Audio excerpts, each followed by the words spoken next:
Hello, I am Robert Backlund. There is a new EU Commission coming in, and I would like to speak a bit about what that could mean for the cooperation in Team Europe and for the EU's Global Gateway. Now, looking into the mission letter to Joseph Sikela, the Commissioner Designate for International Partnerships. What does it tell us? On the first page, the European strength and unity is prioritized in the context of security, prosperity and democracy. The EU should be working closely with the governments and institutions of the member states, asserting the EU's interests around the world. The focus on climate objectives and the Sustainable Development Goals remains intact. But there are some things that stand out. The EU Commission has the ambition to be an investment commission.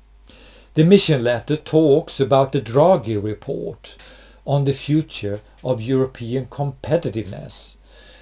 It recommends how to finance and coordinate the EU's policies to avoid being left behind at the global stage.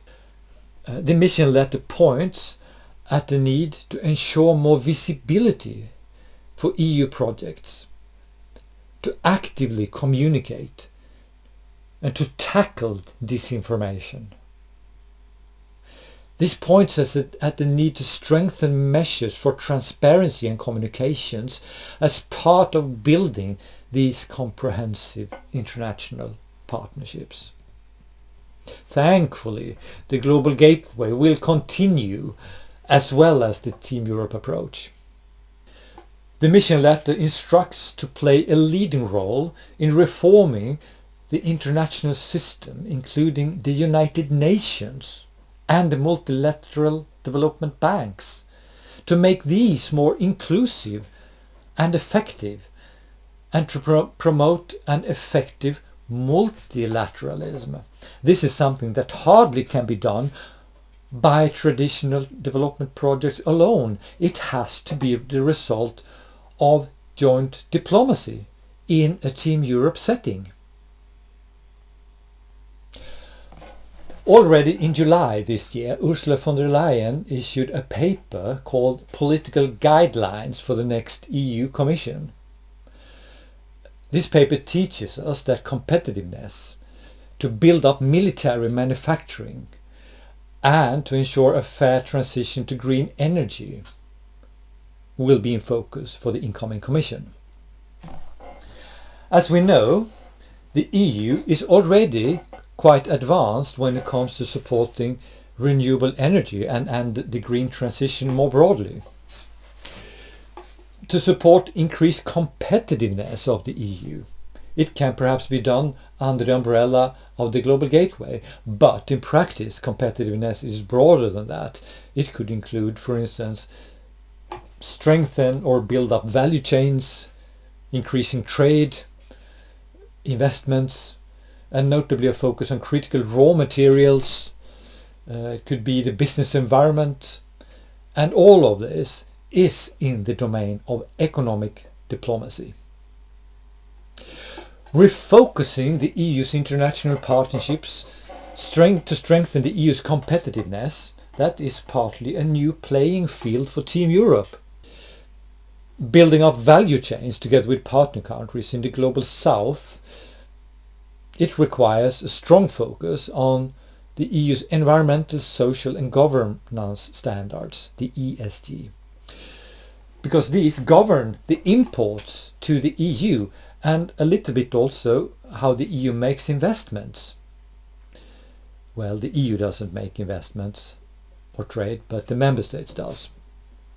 So the ESG are obviously crucial for what types of jobs and economic growth that can be created, and ultimately how the EU can support industrialization. And I want to believe that jobs created in the global south, that is the result of trade and investment from EU member states, are more decent and contributes more to environmental, developmental commitments than jobs created by China.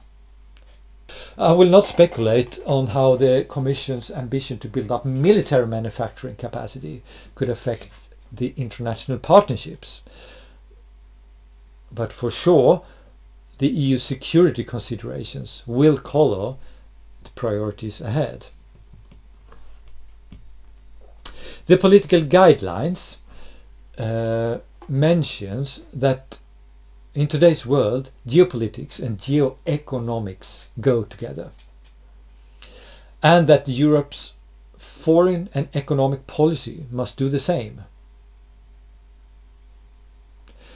The guidelines say that Global Gateway will drive investments in transport corridors, in ports, renewable energy, green hydrogen, raw material value chains, and that the modus operandi should be to work together in Team Europe to mutually address Africa's concerns, from the reform of international institutions to the impact of climate change on demography,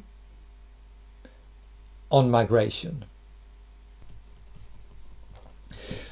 I recall that with the formation of the European Commission in 2020, the DG INCPA was created. The DG for International Partnership was created out of the DG DevCo, and it was created with the aim of focusing on foreign relations that are broader than only development cooperation.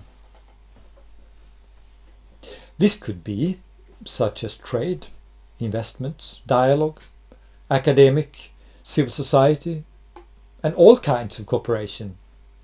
All of this have great consequences for the cooperation in Team Europe.